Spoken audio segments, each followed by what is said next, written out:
How can a person remember more, focus better, or stay calm under stress? Long before smart devices and brain sensors existed, people wondered whether the mind could be trained like a muscle. Today, scientists ask a bigger question. Can technology help us improve not only our bodies, but also our thinking, learning, and emotions? This is the world of human enhancement psychology. It studies how tools like artificial intelligence, wearable devices, virtual reality, and brain-computer interfaces may help people do things better. Some tools act like helpful coaches. Others work like tiny bridges between the brain and a machine.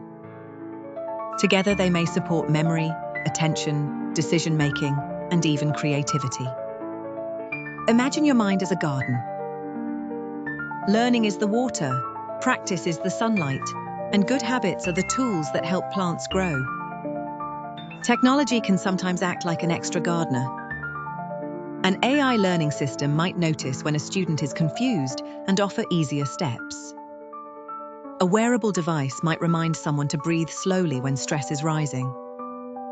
A brain-computer interface may one day help a person control a computer using thought signals. These ideas sound exciting, but they also raise important questions. If a machine helps you remember everything, are you still using your own memory? If a digital assistant always suggests the best choice, do you become less independent? And if only some people can use enhancement tools, what happens to fairness? Scientists also know that change is not only about machines. The brain is wonderfully adaptable.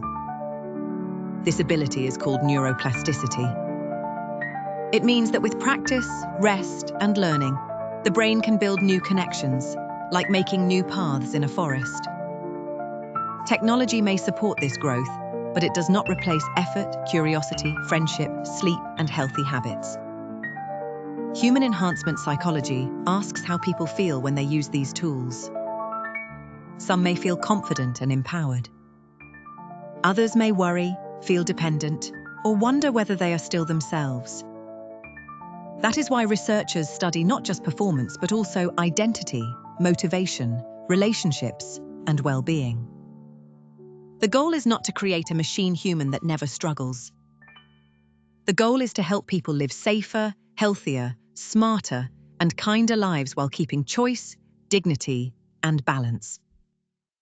As technology grows, this field will help answer one of the oldest human questions in a new way. How can we become better without forgetting what makes us human?